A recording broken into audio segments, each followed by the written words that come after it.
बहुत समय पहले जब सृष्टि का निर्माण हो रहा था, देवताओं और असुरों के बीच लगातार युद्ध होते रहते थे। ऐसे समय में जरूरत थी ऐसी दिव्य शक्तियों की जो जगत की रक्षा कर सके। इसी प्रक्रिया में समुद्र मंथन हुआ और उसी मंथन से जन्म हुआ एक अद्वितीय दिव्य गाय का, जिसका नाम था कामधेनु। कामधेनु कोई साधारण गाय नहीं थी, वह इच्छा पूर्ति की देवी थी। माना जाता है कि उनके भीतर ब्रह्मा की सृष्टि, विष्णु की संरक्षण शक्ति और शिव की दैवी ऊर्जा तीनों का तेज समाया हुआ था। उनके शरीर में देवों का वास माना जाता था, इसलिए उन्हें सुरभि भी कहा गया। कामधेनु को मिली थी कुछ अद्भुत शक्तियां। इच्छा पूर्ति, जो भी उनके पास भक्ति से आता वह उसका मनचाहा वरदान दे सकती थी। अनंत समृद्धि, जहां कामधेनु होती वहां कभी अकाल, गरीबी या दुर्भाग्य नहीं टिकता था। दैवी रक्षा शक्ति, वे देवताओं की रक्षा के लिए दिव्य सैन्य रूप धारण कर सकती थी। पवित्र ऊर्जा, उनके स्पर्श मात्र से भूमि पवित्र और उन्नत हो जाती थी। समुद्र मंथन के बाद कामधेनु को अर्षि वशिष्ठ को सौंपा गया। उन्होंने ही उनका पालन पोषण किया, उन्हें सुरक्षित रखा और उनकी दिव्य शक्तियों का उपयोग केवल धर्म और लोक कल्याण में किया।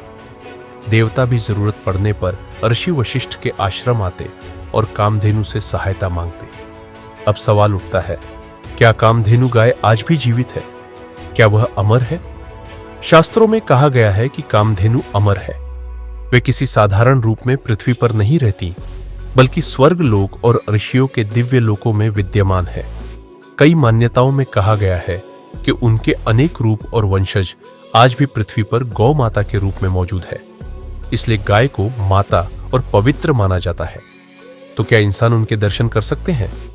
हां, पर यह आसान नहीं है। दर्शन तभी संभव है जब मन में पूर्ण भक्ति हो, हृदय पूरी तरह पवित्र हो, अहंकार और क्रोध शून्य हो, जीवन में सत्कर्म और दान का पालन किया जाए। कहा गया है कि कामधेनु के दर्शन तप, दया, धर्म और गौ सेवा से प्रसन्न होकर ही मिलते हैं। जिन लोगों ने जीवन में गौ सेवा, सत्य और धर्म का पालन किया, उन्हें ही कामधेनु के दिव्य रूप का साक्षात्कार प्राप्त हुआ। आज भी कई ऋषि, भक्त और साधक मानते हैं कि यदि मनुष्य सच्चे मन से गौ माता का सम्मान करे, उनकी सेवा करे और किसी भी जीव को कष्ट न पहुंचाए, तो कामधेनु की कृपा उसके जीवन में स्वतः उतर आती है। दर्शन चाहे न हो, लेकिन उनकी कृपा से जीवन में सुख, धन, स्वास्थ्य और शांति अवश्य आती है। और कहा जाता है, जहां गाय का वास है, वहां स्वयं कामधेनु का आशीर्वाद है।